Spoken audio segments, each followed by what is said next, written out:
Saudara, sudah lebih dari 200 korban pencatutan KTP untuk calon independen Dharma Pongrekun dan Kun Wardana mengadu ke Badan Pengawas Pemilu atau Bawaslu. Sekjen PDI Perjuangan menilai Dharma adalah calon boneka untuk melawan calon dari koalisi Indonesia Maju, Ridwan Kamil, di pemilihan Gubernur Jakarta. Badan Pengawas Pemilu atau Bawaslu Jakarta sejak Sabtu 17 Agustus telah menerima lebih dari 200 pengaduan warga atas pencatutan KTP-nya oleh calon gubernur Jakarta dari jalur independen, Dharma Pongrekun dan pasangannya Kun Wardana. Dari pengaduan warga, Bawaslu sementara menilai terjadi tindak pidana pemilu meski mungkin juga menjadi pidana umum atau khusus. Sejak tadi malam kami sudah melakukan pengecekan penginputan kembali. Per data per tadi malam itu sudah ada sekitar 234 pengaduan kepada Bawaslu Provinsi DKI Jakarta. Oke. Ada 234. Kami sudah membuka posko ini sebenarnya sejak hari Sabtu kemarin. Tidak hanya di tingkat provinsi tapi juga sampai tingkat kecamatan. Sudah melakukan penyelidikan juga terhadap persoalan ini ya.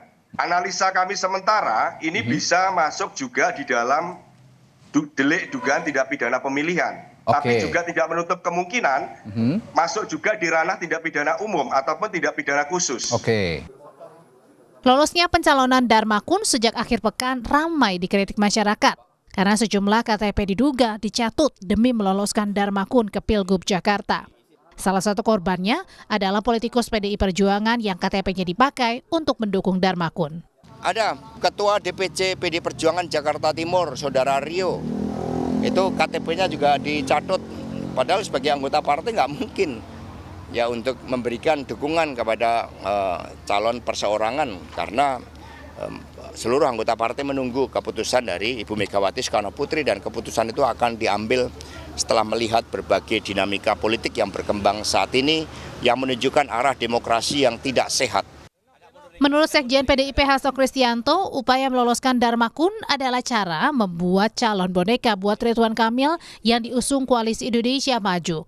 Karena dengan adanya Dharma Kun, RK tak jadi melawan kota kosong seperti skenario yang sebelumnya ramai dikritik. Yang melapor rakyat sekarang.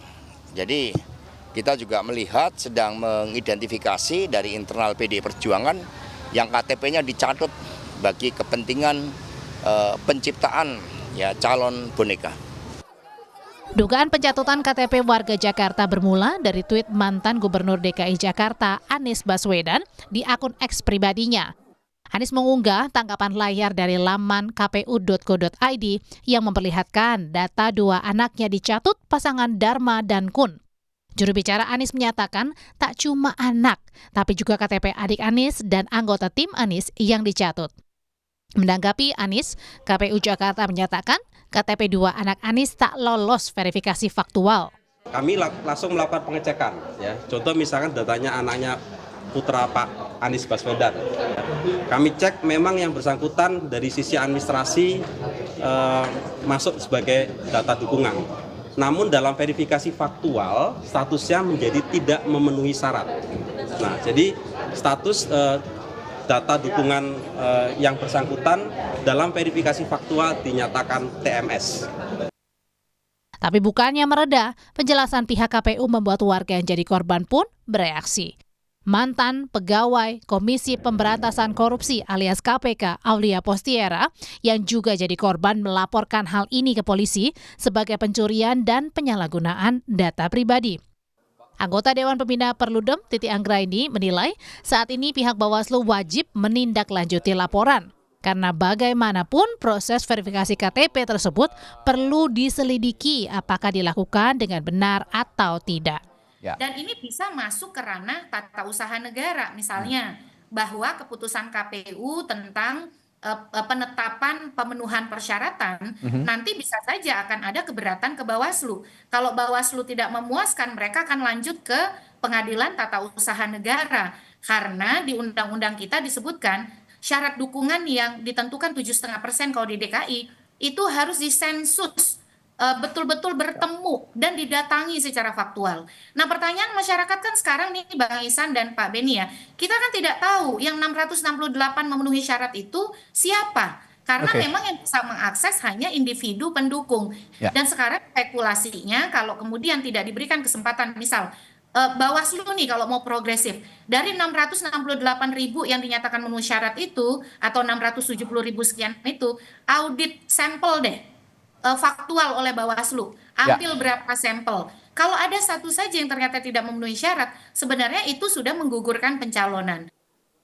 Sementara sang calon independen Dharma Pongrekun membantah sebagai calon boneka agar calon gubernur dari Koalisi Indonesia Maju Ridwan Kamil tidak melawan kota kosong. Kami bukanlah by design, kami bukanlah settingan, tidak. Kalau kami pun tidak pernah tahu apa yang akan terjadi di depan.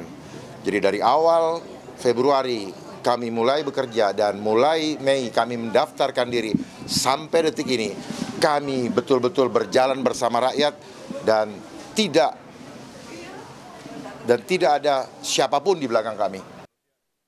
Saat ini, Ridwan Kamil tinggal menunggu waktu diumumkan secara resmi untuk menjadi calon gubernur Jakarta dari Koalisi Indonesia Maju dan 3 partai yang sebelumnya sudah mengusung Anies Baswedan sebagai calon gubernur Jakarta, yakni Nasdem, PKS, dan PKB. Tim Liputan, Kompas TV.